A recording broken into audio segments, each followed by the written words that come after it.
갈 길 못 찾아 애쓰며 이리저리로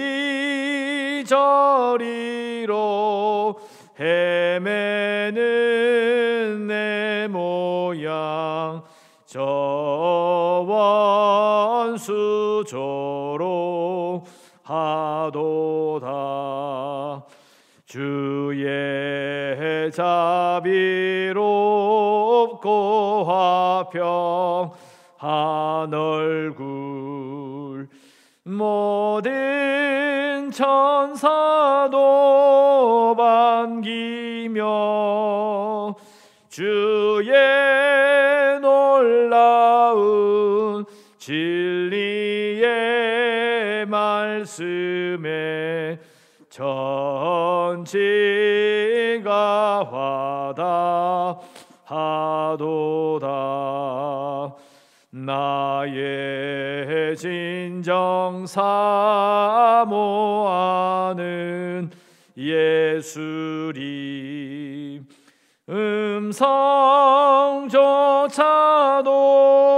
반갑고 나의 생명과 나의 참 소망은 오직 주 예수 뿐일세. 아멘.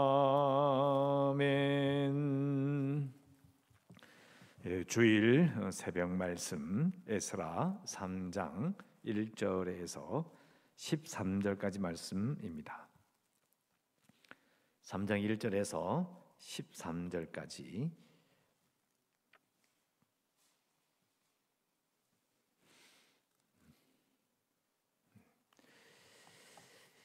자, 1절부터 13절까지 제가 낭독해 드리겠습니다.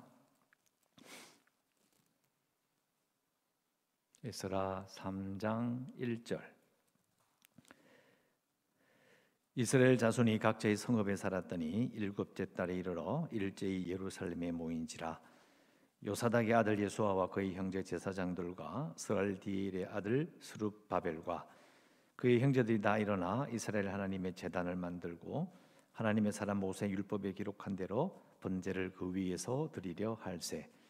무리가 모든 나라 백성을 두려워하여 제단을 그 터 위에 세우고 그 위에 아침 저녁으로 여호와께 번제를 드리며 기록된 규례대로 초막절을 지켜 번제를 매일 정수대로 날마다 드리고 그 위에는 항상 드리는 번제와 초하루와 여호와의 모든 거룩한 절기의 번제와 사람이 여호와께 기쁘게 드리는 예물을 드리되 일곱째 달 초하루부터 비로소 여호와께 번제를 드렸으나 그때의 여호와의 성전 지대는 미쳐 놓지 못한지라. 이에 석수와 목수에게 돈을 주고 또 시돈 사람과 두로 사람에게 먹을 것과 마실 것과 기름을 주고 바사왕 고레스의 명령대로 백향목을 레바논에서 욥바 해변까지 운송하게 하였더라. 예루살렘에 있는 하나님의 성전에 이른 지 2년 둘째 달에 스알디엘의 아들 스룹바벨과 요사닥의 아들 예수아와 다른 형제 제사장들과 레위 사람들과 무릇 사로잡혔다가 예루살렘에 돌아온 자들이 공사를 시작하고 20세 이상의 레위 사람들을 세워 여호와의 성전 공사를 감독하게 하매 이에 예수와 그의 아들들과 그의 형제들과 간미엘과 그의 아들들과 유다 자손과 헤나다 자손과 그의 형제 레위 사람들이 일제히 일어나 하나님의 성전 일꾼들을 감독하니라. 건축자가 여호와의 성전에 기초를 놓을 때에 제사장들은 예복을 입고 나팔을 들고 아삽 자손 레위 사람들은 제금을 들고 서서 이스라엘 왕 다윗의 규례대로 여호와를 찬송하되 찬양으로 화답하며 여호와께 감사하여 이르되 주는 지극히 선하심으로 그의 인자심이 이스라엘에게 영원하시도다 하니 모든 백성이 여호와의 성전 기초가 놓임을 보고 여호와를 찬송하며 큰 소리로 즐거이 부르며 제사장들과 레위 사람들과 나이 많은 족장들은 첫 성전을 보았으므로 이제 이 성전의 기초가 놓임을 보고 대성통곡하였으나 여러 사람은 기쁨으로 크게 함성을 지르니 백성이 크게 외치는 소리가 멀리 들리므로 즐거이 부르는 소리와 통곡하는 소리를 백성들이 분간하지 못하였더라. 아멘. 오늘 우리 읽은 말씀 이제 성전 기초를 이렇게 쌓는 장면을 우리가 읽어봅니다. 1절에 보시면 그 성읍에 살다가 제가 토요일 말씀 이렇게 녹음했을 때 보면 각자의 성읍에 자기 조상들이 조상이 해봤자 큰 시간차는 뭐 안 나죠. 처음에 잡혀갔을 때 1차, 2차, 3차 포로까지 따지면 3차 포로 때에 잡혀갔던 그 사람들하고는 한 50년 정도 차이가 납니다. 그러니까 사실은 이제 자신들이 살았던 자신의 아버지의 아버지들이 살았던 마을이 어딘지를 모른다. 이건 또 아니죠. 어느 정도는 아마 알고 있었던 것으로 볼 수 있습니다. 그래서 성읍에 들어가서 여호수아가 이 12지파에게 땅을 분배하는 것처럼 이제 포로들이 자신의 그 조상들의 할아버지가 살았던 아버지가 살았던 마을로 이렇게 들어가서 자리를 잡고 살다가 이제 일곱째 달에 이르러서 성전 기초를 쌓기 위해서 모입니다. 근데 1절에 보시면 일곱째 달이라고 되어 있는데요. 이것은 이제 우리나라 태양력, 지금 태양력으로 따지면 한 9월에서 10월 정도 되는데 요때 절기가 많아요. 밑에 보면 4절에 초막절이 나오죠. 초막절이 있을 때가 바로 여기 일곱째 달입니다. 그리고 이제 뭐 속죄일도 그 일곱째 달이 같이 있어요. 아주 중요한 달이라고 볼 수 있습니다. 그 달에 맞춰서 모인 거예요.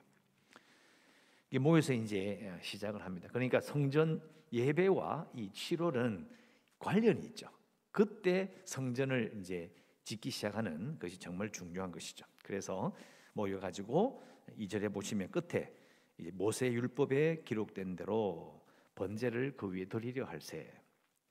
그리고 3절 무리가 모든 나라 백성을 두려워하여, 두려워하여란 말보다는 주위에 있는 사람들을 두려워함에도 불구하고, 왜냐하면 이제 그런 알력들이 있었잖아요. 서로 갈등들이 있었기 때문에 두려워함에도 불구하고 제단을 그 터 위에 세웠다. 그리고 왜 아침 저녁으로 번제를 드리며 기록된 규례대로 초막절을 지켰다. 제가 이제 금요일 말씀 토요일까지 쭉 말씀드린 것 중에 하나가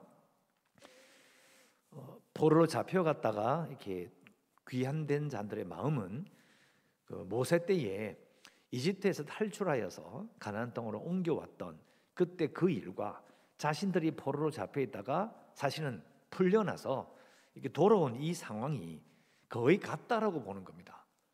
그래서 자신들이 이제 출애굽했던 그 조상들처럼 지금 왔다는 거예요. 그러니까 제2의 출애굽으로 이집트를 탈출했던 그 사건이 이제는 바벨론을 탈출했던 사건과 같다. 이렇게 생각을 합니다. 그래서 일곱째 달에 맞춰서 제일 중요한 초막절을 지키는 겁니다. 초막절은 출애굽을 기념하는 거거든요. 그래서 그 절기를 딱 맞춰가지고 지금 그 조상들이 일어났던 놀라운 하나님의 역사가 자신들에게 일어나고 있고 앞으로도 그렇게 일어나기를 간절히 바라는 마음으로 절기를 지키고 있는 것입니다. 하나님의 구원을 경험했던 조상들처럼 자신들도 그 구원을 경험함으로 나아가기를 바라는 것이죠. 그럼 쭉 이제 절기를 지키는데 6절에 보면 일곱째 달에 조화로부터 여호와께 번제를 드렸으나 여호와의 성전 지대는 미처 놓지 못했다. 성전을 지으려고 왔지만은 아직 성전의 기초는 제대로 다지지 못했던 것이죠. 그래서 석수와 목소에게 돈을 주고 시돈 사람과 두로 사람에게 먹을 것과 마실 것과 기름을 주고 바사왕 고레스의 명령대로 백향목을 레바논에서 욥바 해변까지 운송하게 했다. 아마 열왕기를 읽어보신 분들 중에서 이 부분이 좀 어딘가 좀 비슷하다는 느낌을 받으셨을 거예요. 그것은 이제 솔로몬 성전을 지을 때도 똑같은 부분이 나옵니다. 두로와 시돈에서 이제 백향목과 여러 가지 것들을 운송해서 성전을 짓기 시작하는 그 장면과 거의 똑같아요. 그러니까 에스라는 그리고 이 당시 왔었던 1차 포로로 왔었던 그 사람들은 자신들이 출애굽할 때의 그 상황과 같다고 해서 자신들의 귀환을 출애굽으로 보면서 동시에 솔로몬이 성전을 지었을 때의 그때의 역사적 그런 영광을 같이 쌓는 겁니다. 똑같이 하는 거예요. 똑같이. 그래서 솔로몬 성전을 지었을 때 그때 그 영광이 자신들에게 똑같이 재현되기를 바라는 거예요. 그래서 그때 자신들의 조상들로부터 들었던 솔로몬 시대의 그 성전의 건축 과정을 이제 그대로 따라하는 겁니다. 그대로 재현함으로 영광을 기억하고 이제 시작하는 모든 것 가운데서 하나님의 은혜가, 하나님의 역사가 있기를 간절히 바라는 것입니다. 그래서 시작하고, 그리고 8절에 보면 예루살렘에 있는 하나님의 성전에 이른지, 성전 그 터에 이르다는 거죠. 이르른지 2년 둘째 달에. 그래서 이제 사람들의 이름이 쭉 기록되면서 성전 공사가 시작되는, 그 공사를 담당했던 사람들의 이름이 쭉 나오고, 9절 끝에 가면 일제히 일어나 하나님의 성전 일꾼들을 감독하니라라고 되어 있어요. 자신들이 일했다는 게 아니고 성전 일을 하는 사람들을 불러서 시켜서 그것을 감독했다는 거예요. 이것도 솔로몬 시대에 있는 걸 그대로 이야기합니다. 근데 이 앞에 있는 성전 건축하고 있는 그 솔로몬의 그 사건을 잘 읽어보면요, 성전을 지은 사람들은 이방인 일꾼들이었어요. 불러서 썼습니다. 또 그 현장에서 이제 같이 감독도 하고, 또 10절부터 여기 11절까지 나오는 이 큰 부분, 성전 기초를 놓고 일할 때에 계속 하나님을 찬송했던 거죠. 똑같이 재현합니다. 거의 비슷하게 재현합니다. 근데 이 부분은 이사야 60장에 가면요, 이사야 60장에 가면 하나님께서 이렇게 말씀하셨어요. 내가 지금 노해서 너희를 쳤지만 언제나 너를 내가 나의 은혜로 너희를 불쌍히 여겨서 이방인들이 너희들의 성벽을 살 것이고 그들의 왕이 너를 섬길 것이다. 이렇게 되어 있어요. 이방인들이 성전을, 이렇게 성벽을 세운다는 거예요. 이것은 결국은 솔로몬 시대에 있었던 그 성전의 영광을 다시 회복하게 해주시겠다라고 이미 이사야를 통해서 말씀하셨던 거예요. 그리고 이사야 60장 그 뒷부분 더 읽어보면 이방 나라들의 재물을 가져오고 너를 섬기지 아니하는 백성과 나라는 파멸하게 될 것이며 레바논의 영광, 잣나무와 소나무와 황량목이 함께 너에게 이르러 거룩한 곳을 아름답게 할 것이다. 이렇게 되어 있어요. 그러니까 이사야 시대하고 따져보면 한 6, 70년 정도 차이가 나죠. 아니요, 좀 더 납니다. 조금 더 나는데 중요한 건 나라가 망하기 전에 이미 하나님께서는 바벨론으로 잡혀가서 다시 돌아오게 될 것과 다시 성전을 건축하게 될 것까지 전부 다 말씀하셨어요. 제가 이걸 계속 꼼꼼하게 설명하는 이유는 그 예언을 듣고 바벨론에 가서 태어난 후손들이 그 아버지의 말을 듣고 할아버지의 말을 듣고 왔는데 그 일이 지금 벌어지고 있는 거예요. 그들이 느꼈던 영광을 우리는 생각해 봐야 합니다. 물론 뒤에 가면 이제 그 스룹바벨의 성전이 우리 생각하듯이 솔로몬의 성전의 영광보다는 너무나 초라한 것이었다 할지라도 하나님께서 약속을 지키셨다라는 것을 이들은 알고 그들이 느꼈던 영광과 감격을 우리는 생각해 봐야 합니다. 그래서 12절에 보면 제사장들과 레위 사람들과 나이 많은 족장들은 첫 성전을 보았으므로 이제 이 성전의 기초가 놓임을 보고 대성통곡하였다. 아까 말씀드린 것처럼 1차, 2차, 3차 포로가 있었다 그랬잖아요. 그러니까 1차 포로 때 잡혀간 사람이 제일 유명한 사람이 다니엘이에요. 한번 잡혀가고 두 번째 2차 포로 때 예스겔, 3차 때에 이제 남유다가 망하면서 성전이 완전히 파괴가 됩니다. 그래서 그 완전히 파괴된 그 시점을 계산해서 한 50년 정도 차이가 나요. 그러니까 실제로 성전이 파괴된 걸 본 사람들은 시간이 지나니까 나이가 50년이니까 20대에 봤으면 70대잖아요. 그렇게 계산해 보면 아마 첫 성전이 무너진 것을, 파괴된 것을 생생하게 기억한 사람들이 있었을 것이다. 그래서 그 이전 세대가 통곡할 수밖에 없었을 겁니다. 하지만 그 통곡이 핵심이 아니고 사람들의 기쁨으로 그 통곡한 소리가 묻혔다라고 오늘 기록하고 있습니다. 전체 내용은 이게 쭉 진행이 되는데요. 아까 말씀드렸죠. 출애굽의 그 밑그림과 그리고 솔로몬 성전을 지었을 때 영광을 이렇게 쌓아놨다고요.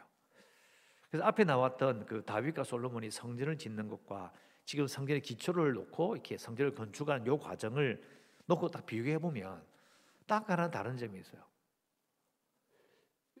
솔로몬 성전 그리고 다윗이 이렇게 뭐 성전 기초에 그 건축이 필요한 것은 사실은 대부분 다윗이 다 준비해놨거든요. 자기는 못 짓고 지을 수 있도록 다 준비를 해놔요. 재료들을. 그리고 이제 솔로몬이 이제 짓는 거죠. 쉽게 말하면 첫 성전은 왕이 돈을 다 냈어요. 백성들은 돈을 댔다는 기록이 없습니다. 그 성전 짓는데 재정적인 그런 책임은 왕이 다 졌어요. 그런데 이번에 스룹바벨 성전은 그렇지 않습니다. 같이 갔던 함께 갔던 귀환 자들이 전부 다 이 모든 것을 다 담당합니다. 물론 보면은 이 귀한 자들이 돈을 냈더라 이런 말은 없어요. 그런데 이 나오는 모든 일들은 사실은 이 재정을 사실은 귀한 자들이 다 담당했던 것입니다. 전부 다 손수 다 했던 것이죠. 사실은 왕이 없기 때문에 그들의 왕이 유대인의 왕이 이걸 한다 이런 말은 없잖아. 있을 수가 없는 일이죠. 있어봤자 뭐 총독 정도이니까. 그래서 우리는 그 부분을 우리가 실제적인 부분을 생각해 봐야 되는 거예요. 아무리 밖으로 영광스럽고 뭐 약속을 이룰 수 있고 해도 실제로 그걸 이루어내는 실질적인 그런 일을 감당한 자는 누구냐? 귀한 자들이 자신이 가지고 있는 물질로, 자신의 지혜로, 자신들이 직접 이것을 다 감당해야 됐다는 거예요. 그러면 이방인 일꾼들을 불러서 성전을 기초를 놓고 하는 것이 시킨다. 한번 해봐라. 이렇게 되는 건 아니거든요. 그게 아니라 가만히 생각해 보면 이런 하나님의 성전을 회복하기 위해서 정말 그들의 피와 땀을 흘렸다라는 것을 우리는 알 수 있습니다. 그래 가지고 있는 모든 것들을 들여서 이걸 진행한 거죠. 그러니까 이걸 이해하면 뒤에 가면 이제 에스라나 느헤미야 읽어보면 성전 건축도 그렇지만 예루살렘 성이 이렇게 지연되는 부분이 있습니다. 물론 주위에서 이렇게 방해를 해가지고 바벨론에다 페르시아에게 편지를 보내서 이 성전 공사와 예루살렘 성벽 공사를 이렇게 막는 그런 장면이 나오는데요. 또 동시에 형편이 너무 어려웠던 거예요. 반대도 있지만 동시에 70년 정도 길게 비워졌던 땅이에요. 와가지고 시작하니까 이게 뭐 돈을 쌓아놓고 있는 것도 아니고 그 당시 경제 수준을 봤을 때 어디 뭐 대출해가 하는 것도 아니고 이게 보통 일이 아니었던 겁니다. 그래서 영광도 우리가 볼 수 있지만 동시에 이것을 이루 나가는 이런 귀환자들의 어려움도 우리가 헤아릴 수 있어야 합니다. 제가 이걸 말씀드린 이유는 그러니까 현실이 어떻냐는 거죠. 현실. 정말 그들은 어땠을까?